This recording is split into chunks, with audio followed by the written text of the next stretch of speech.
Hoy vamos a meternos de lleno en la historia legal de la Gran Logia de Venezuela, pero no desde los relatos, sino desde los papeles, examinando los registros públicos que marcan su trayectoria. A ver, para empezar, imagínense esta escena.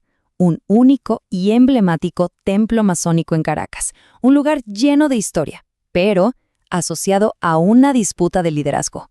¿Cómo es posible? Bueno, ahí justamente es donde comienza este misterio que vamos a desentrañar. Así que primero lo primero, vamos a explorar el corazón de este conflicto, a entender sus raíces, para luego poder seguir las pistas que nos dejan los documentos oficiales. El material que analizamos plantea todo esto como una búsqueda de la verdad, y para ello vamos a hacer exactamente eso, seguir el rastro documental, la evidencia que está al alcance de cualquier ciudadano, para tratar de arrojar luz sobre una situación legal que con el tiempo se ha vuelto bastante compleja. Y bien, ¿por dónde se empieza una investigación así? Pues por el principio, por el rastro de papel. Vamos a ver el primer conjunto de pistas y cómo se va construyendo el caso a partir de los documentos fundacionales. Y ojo, que nuestro punto de partida no es un mito o una leyenda, sino un hecho legal y concreto de 1944. Es la creación de su personalidad jurídica, un paso que era indispensable para cumplir con el Código Civil venezolano de la época. Esta es la primera pieza clave de evidencia. Es como el acta de nacimiento legal. Fíjense en los datos. 31 de octubre de 1944. Se estableció una única asociación civil, con una dirección clara y, lo más importante, con un número de registro único e inequívoco. Este dato es fundamental. Ahora, es aquí donde la trama se complica. Gran parte del conflicto gira en torno a dos constituciones distintas, una que data de 1924 y otra posterior de 1956.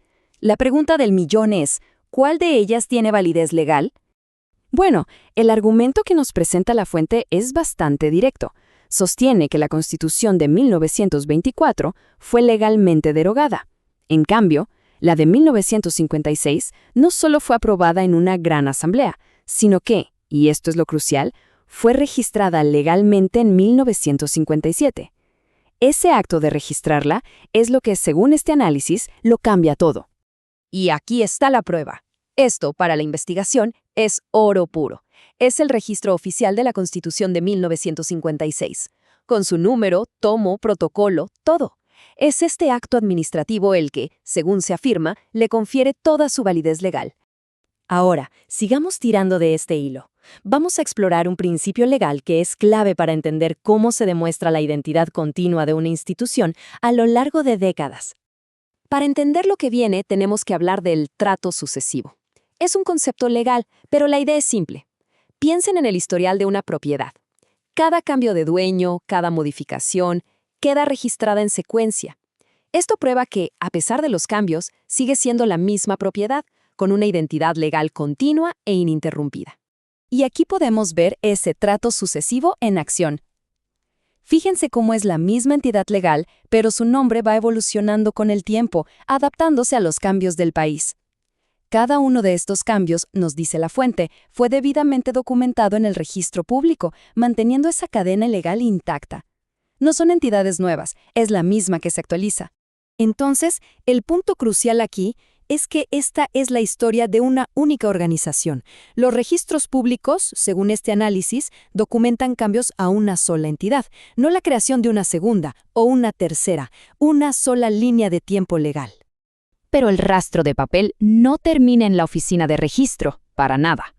De hecho, nos lleva directamente a los tribunales, donde estos asuntos, según la fuente, encontraron una resolución legal definitiva. La fuente destaca esta decisión judicial, que, en su opinión, fue determinante. Resolvió la cuestión del liderazgo legítimo basándose precisamente en la validez de la Constitución que sí había sido registrada. Esta tabla es básicamente el resumen del caso. Pone todo en una cronología muy clara. La creación de la entidad en el 44, el registro de la Constitución en el 57 y, finalmente, la sentencia clave del tribunal en el 98. Son los tres pilares documentales. Y aquí la tenemos, la sentencia en sí, pero no solo la sentencia, sino su registro. Según la fuente, al protocolizar esta decisión, el veredicto del tribunal se convierte en un hecho de registro público, permanente e irrefutable.